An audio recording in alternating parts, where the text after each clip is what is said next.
The Citizen Report is a production of New Shannon Media. All content protected under copyright.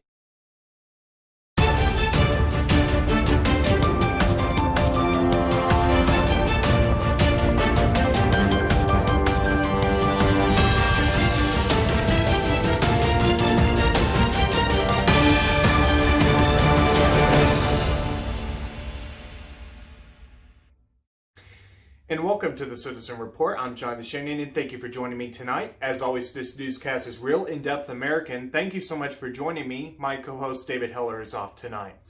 Well, I decided to come on tonight because there's a lot of breaking news happening, and I felt like I needed to get this out quickly because I believe things are going to move so fast now that if I waited till like the weekend or something like that, I just think that we're at that point now where things are going to be happening at a much, we're rounding the turn, if you will, at a much tighter clip than before, if you in a figure of speech. But my point being is that we're getting information, a lot of activities going on with the deep state, a lot of activities going on with the Trump and the Patriots, their attack on the deep state. In real time, actually, we are seeing basically we're now seeing the full force ahead, if you will, of Trump and the Patriots. They are going after the deep state in very fast motion now. And it's a lot of information. I'm not exactly sure how much I'm going to share tonight. I'm going to try to keep this somewhat short because I'm trying to get this out quickly. Anyway, so by the way, I am aware of the audio issue with the last podcast. This mic is not working. This is just a prop right now.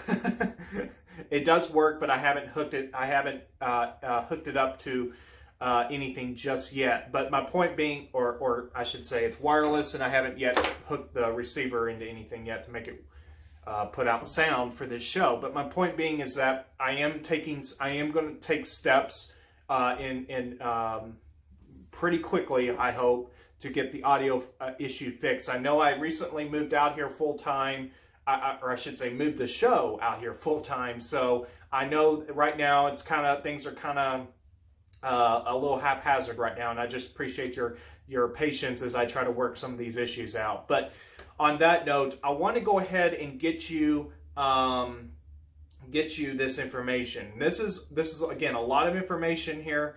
I'm going to kind of jump around here. So if it looks like I'm jumping around, it's just because I'm trying to fit this information in quick succession. Now, the first thing I'll bring to your attention, I was sent this article, or I should say a Facebook post. A friend of mine, Cameron, thank you, by the way. I won't say your last name here on the air. I don't know if you would want me to right now, but my point is, thank you, Cameron. You know who you are. For sending this article, sending the link to this Facebook post to me. This is a post from the 1st Brigade Combat Team, 82nd Airborne Division. And this is what the post reads. And keep in mind, as I read this, we know what the phrase is. Storm is coming, the storm is upon us. We know it's supposedly when all things hit the fan, when things are going down, we're going to hear President Trump say these words, "My fellow Americans, I believe the storm is upon us," or something like that. At least that's pretty close, if not right on what he's supposed to say. But this is very interesting. Again, from the 1st Brigade Combat Team, 82nd Airborne Division. This is what their post reads, and I quote: "Final preparations today for Devil's Storm. The morning started with the Combined Arms Rehearsal, CAR, the brigade walkthrough of the planned operation, during which company battery troop commanders, along with sustainment leaders, briefed the team on the base plan of executing the mission. The day closes out with Sustained Airborne Training, SAT, for all paratroopers who will be jumping into the fight." Listen to this. "The storm is upon us. Watch it unfold this week. Hashtag strike hold, hashtag AATW, hashtag DIBP, hashtag Devil Storm." And that's the end of it. Wow. I mean, now someone claimed, someone else wrote to me and said this is just a drill or something. But my point is that I think that we're getting indications right now that things are a go right now. How much of that, we don't know. I'm just an average person. I know nothing more than you do, okay? But I'm just here. My job here is to try to be one, just a small voice in among many voices of getting this truth out there for your consideration. So there's that. I'm going to now quickly shift to another post if I can get it up quickly. This is from David Nino Rodriguez. He is I believe he's he's a heavyweight champion and world contender with a record of 37 to 35 KOs with an impressive 25 in the first round, speaker, author, and boxing commentator. So this is what he said. I've watched some of his videos on YouTube.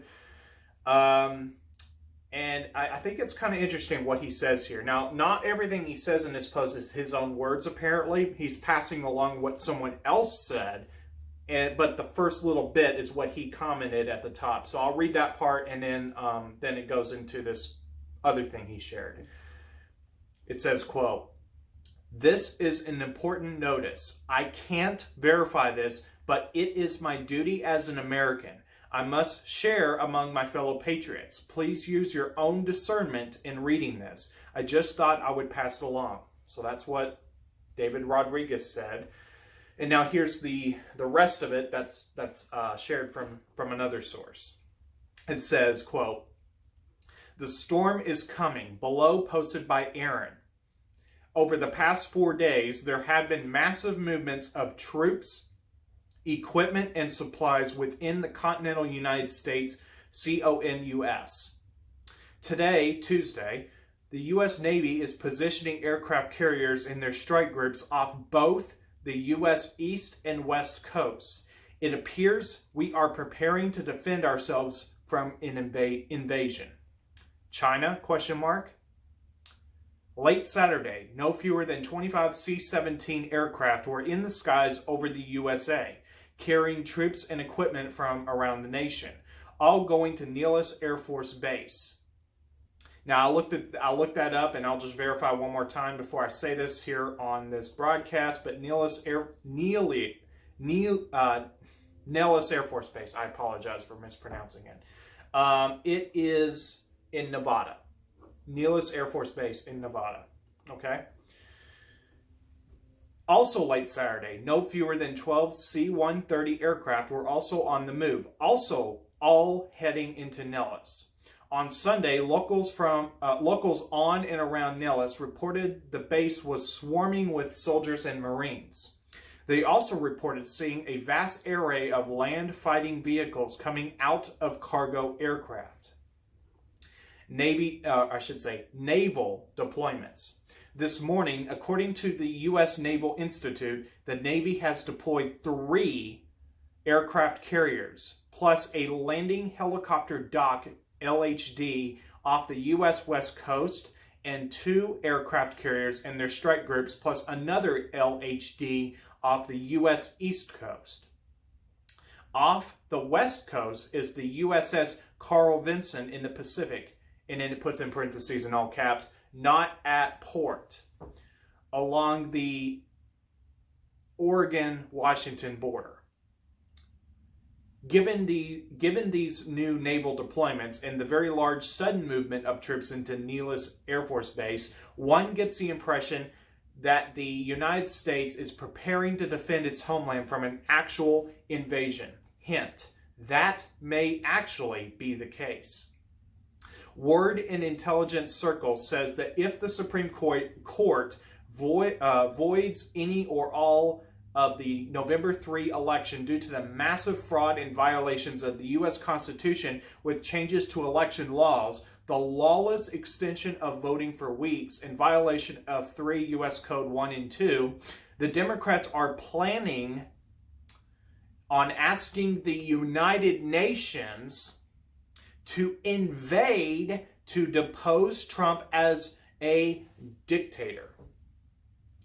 There is also word within intelligence circles that the states of California, Oregon, and Washington, plus New York, might actually try to secede from the Union if Trump gets 4 more years, and may need to be forcibly brought back under U.S. control, the same way renegade southern states were handled back in the 1860s Civil War.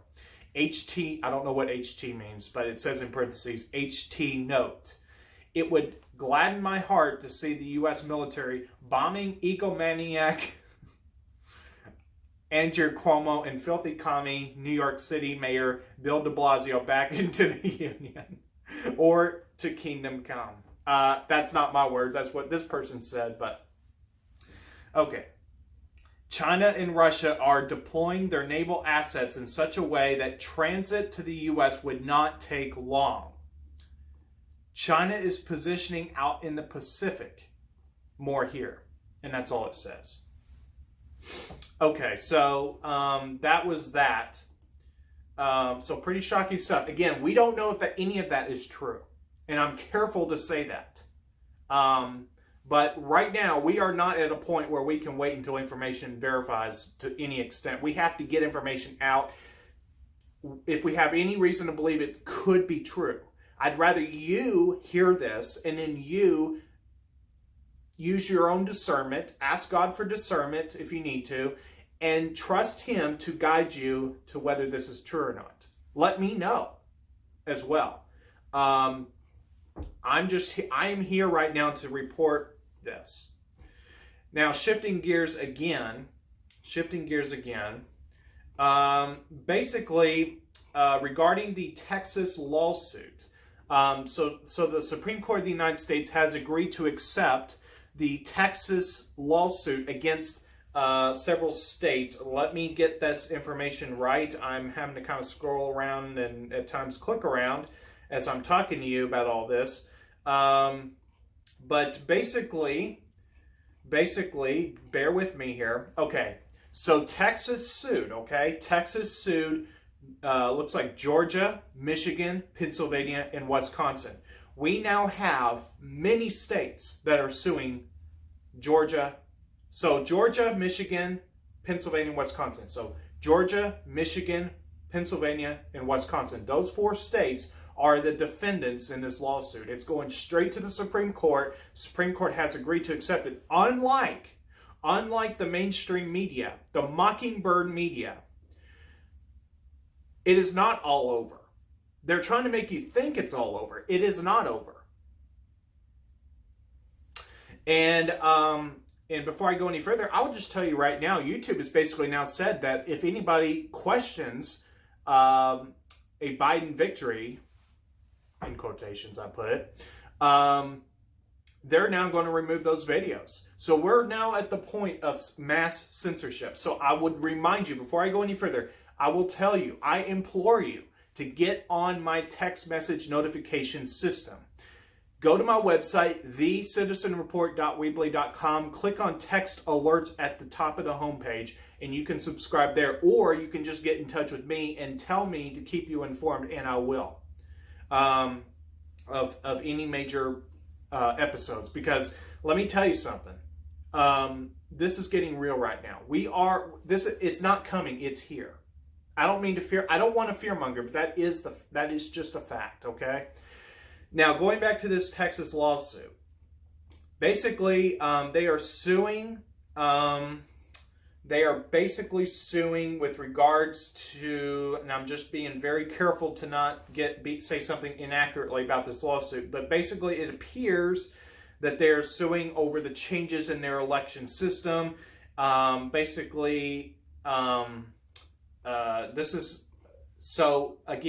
Arkansas is one of several states that have joined the lawsuit. Missouri, another state, and I heard 17 states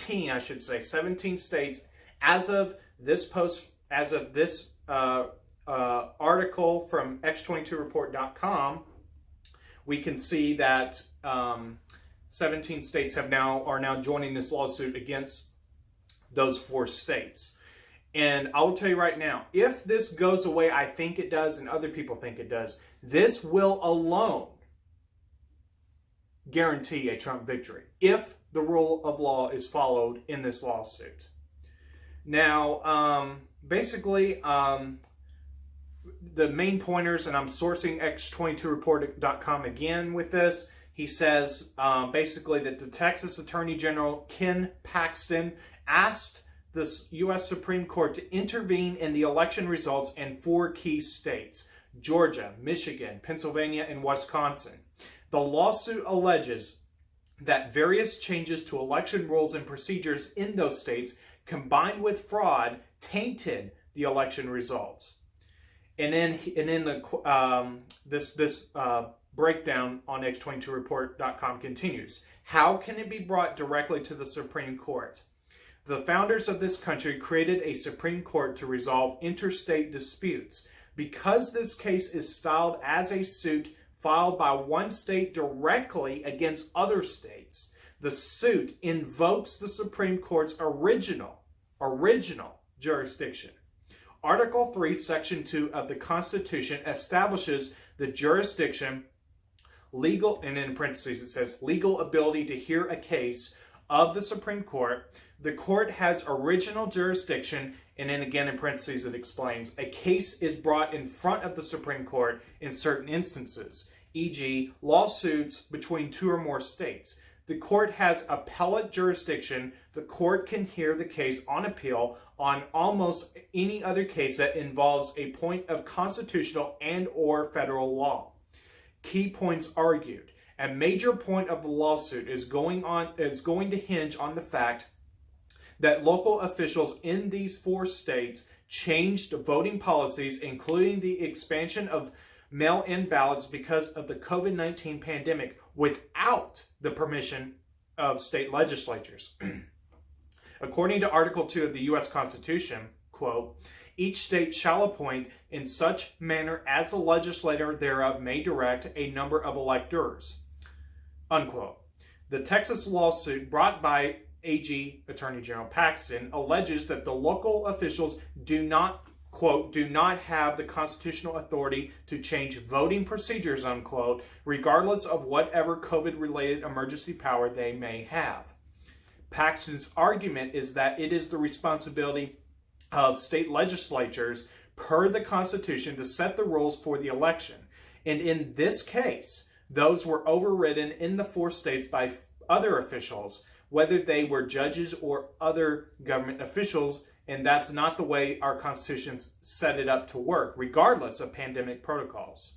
Additionally, Texas brings up the point that there were differences in voting rules and procedures in different counties within the individual states, violating the Constitution's Equal Protection Clause, Bush versus Gore 2000.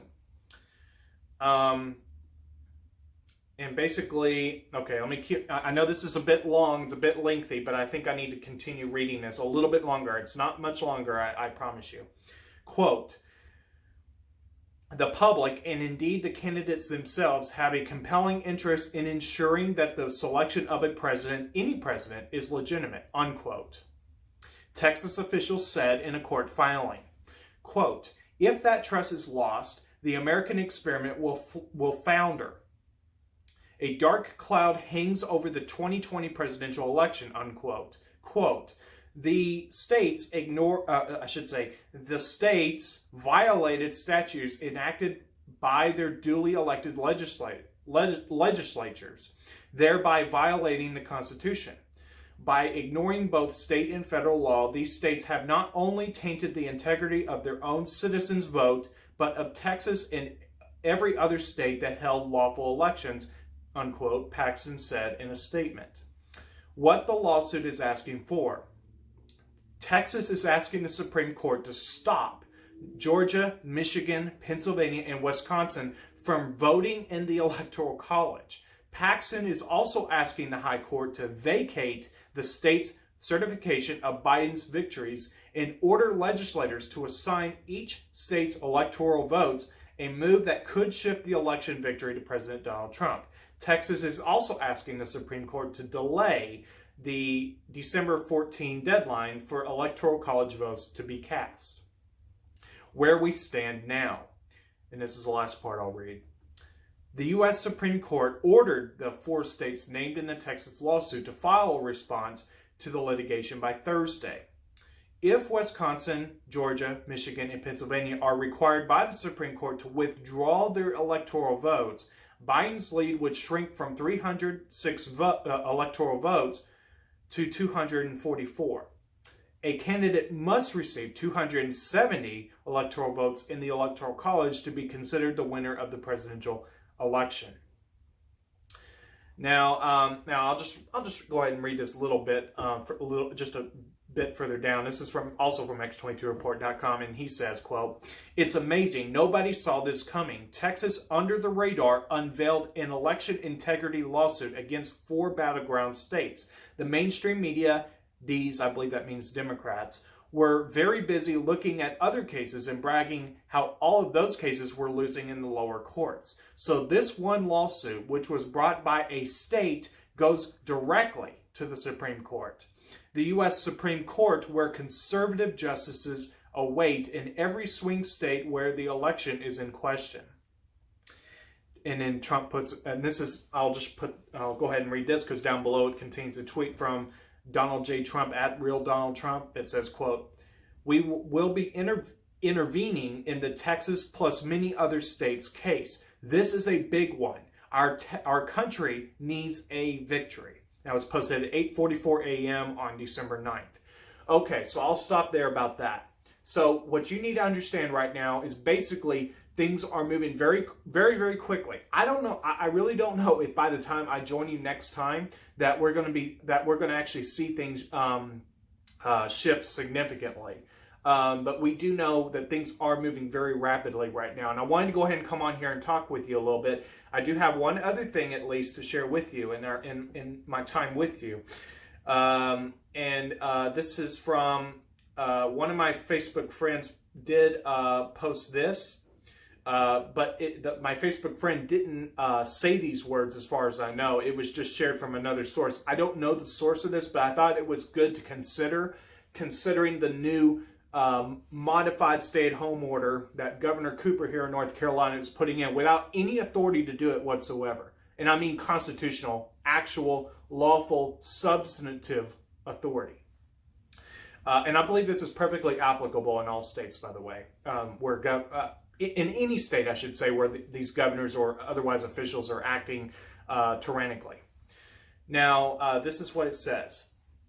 "This was the ruling of the United States Supreme Court shortly after the Civil War in Ex parte Milligan 71 U.S. 2, 1866, which yet stands to this day.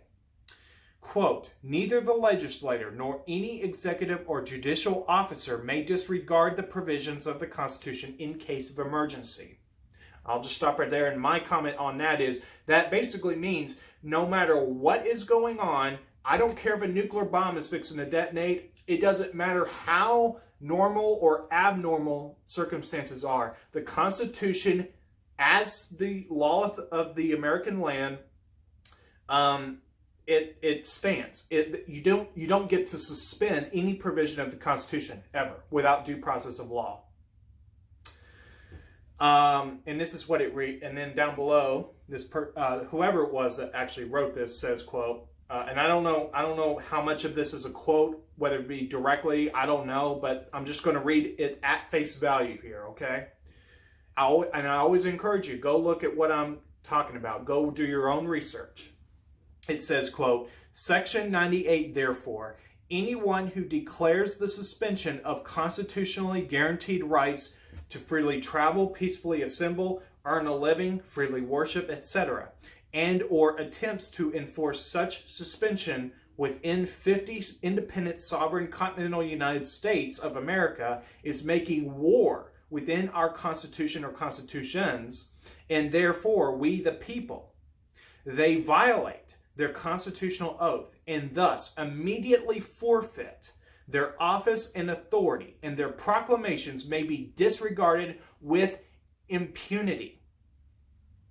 And that means anyone, even the governor and president. I don't know who wrote this, But my point is that this, I'm sure the point of this post is basically to say, I'm assuming basically this person's interpreting this, whatever it's interpreting, okay? But my point is that I do believe whatever this person is sourcing, basically, I believe that I believe it's absolutely true. Once you have exceeded your constitutional authority, you are no longer acting as a constitutional official. You are now personally liable for your actions, and your actions, like this governor's stay-at-home order, can be disregarded, quite frankly, as rubbish.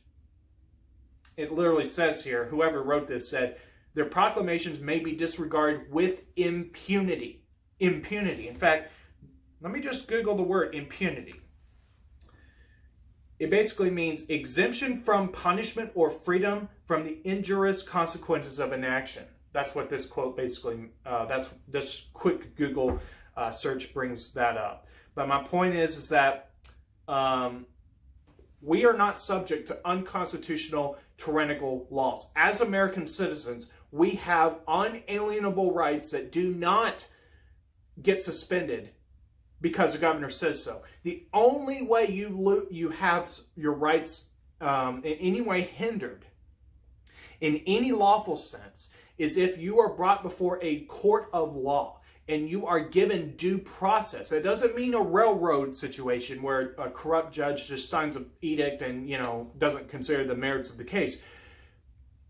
Only in a constitutional setting of a court of law can you have certain rights, basically hindered, if you will. The Constitution, however, does not get suspended. It doesn't matter what is going on in the world. It does not get suspended. And we need to thank God that our founding fathers were afforded wisdom to create such a document. And basically, that is all I have for you. And I know I intended for this to be kind of short, and it still kind of is in a way, but I want to wrap this up so I can try to get this up as soon as possible. That is when I get time. But I want to thank you for tuning into the Citizen Report. And just a reminder again, look, folks, I don't know how much longer YouTube's going to let me upload. I'm a small enough person. I don't get enough clicks to be a big threat to anybody, frankly. But my point is that if in the event you see me disappear off of YouTube, come to our website, thecitizenreport.weebly.com. If you can find me anywhere else on social media, find me there as well. But just understand, if I disappear, it's not because I chose to disappear. It's because they censored me. That's because they censored this show. I hope that doesn't happen. But the way things are going right now, they are panicking. They're now saying you cannot claim that the election was stolen or anything like that going forward on YouTube. It's absolutely tyrannical. And I do believe their day of reckoning is coming. So we are seeing things happen right now. We are seeing things moving quickly. So just be ready. Don't be shocked if you see things happen that are just absolutely mind-blowing. We're just seeing things happen so quickly, okay? That's really the best way I can sum it all up. So make sure you get on that text message notification list. That's really the most secure way I can think of right now to ensure there is a clear line of communication between me and you. So please get on that text message notification list. Not many of you have taken advantage of that, okay? So please get on that so I can let you know, because if I disappear off of YouTube, that's not good. So, but I'm going to work in the coming weeks, maybe days. I may expedite it. I'm going to get on creating a backup channel on another platform. I may look at Rumble. I'm not exactly sure yet, but just bear with me on that. But please get on that text message notification list. So on that note, I'm John DeShannon. God bless each and every one of you, and I'll see you right back here again next time. Have a good night, everyone.